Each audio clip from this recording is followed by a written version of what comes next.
وہ گمراہ ہو جاتے ہیں. مفسرین لکھتے ہیں فلاح وہ پاتے ہیں جو رسول اللہ کی محبت لا ریب کتاب. پوری دنیا میں ناظرین دیکھ رہے ہیں, پوری دنیا میں کروڑوں کی تعداد پر کیو ٹی وی پر ناظرین دیکھ رہے ہیں. آج اگر ہم جتنے صحیفے آئے, جتنی آسمانی کتابیں آئی, کوئی آج اپنی اصل حالت میں موجود نہیں ہے. اگر آج آپ کسی کرسچن سے سوال کرتے ہیں کہ ہمیں بائبل دکھاؤ, تو وہ 7 یا 8 قسموں کی بائبل آپ کے سامنے رکھتا ہے.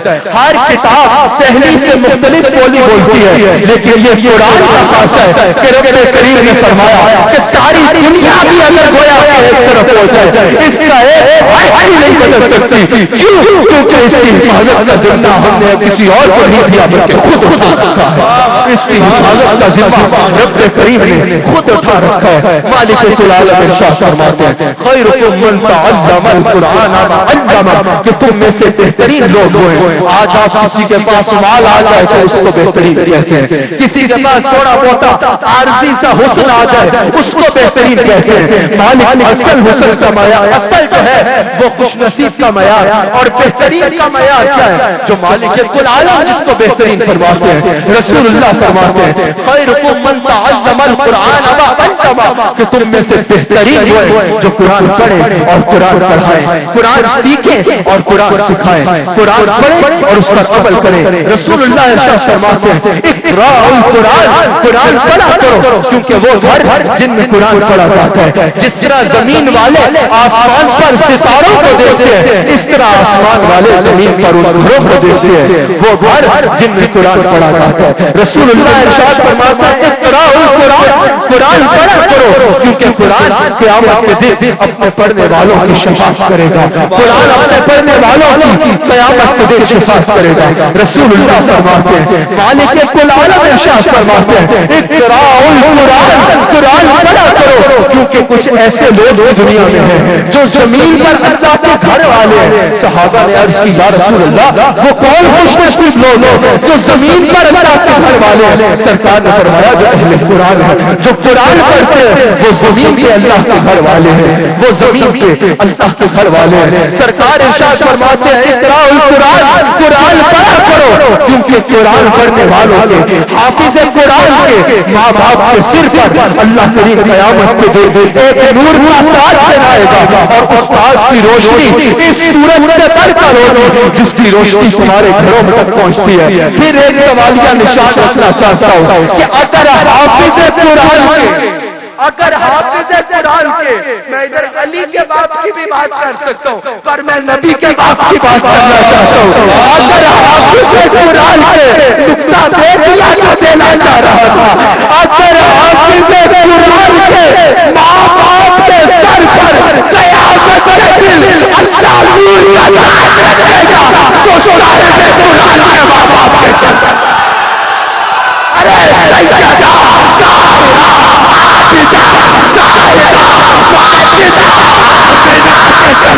تاج ہوگا, حضرت عبداللہ کا سر پر کو تاج ہوگا.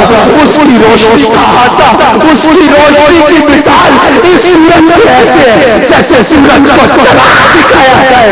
ارے روشنی مکعب محمود, سورج تیرے سائے میں کھڑا ہے. سبحان اللہ, سبحان اللہ. ہمیں نظر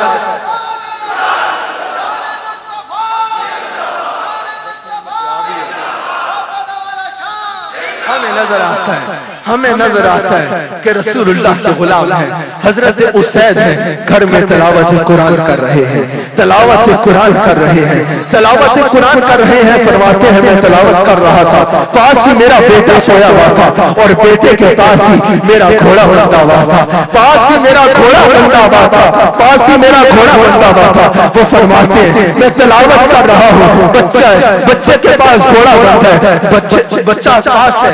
تلاوت کے دوران گھوڑا جو ہے میرا وہ مچلنا شروع کر دیتا ہے. میں نے تلاوت روکی اس ڈر میں کہ کہیں یہ گھوڑا میرے بیٹے کو نقصان نہ پہنچا دے. میں نے تلاوت روکی, گھوڑا ساکت ہو گیا. پھر میں نے تلاوت شروع کی, گھوڑا مچلنا شروع ہو گیا. پھر میں نے تلاوت روکی, گھوڑا ساکت ہو گیا. وہ فرماتا ہے مجھے خوف آیا, میں گھر سے باہر نکلا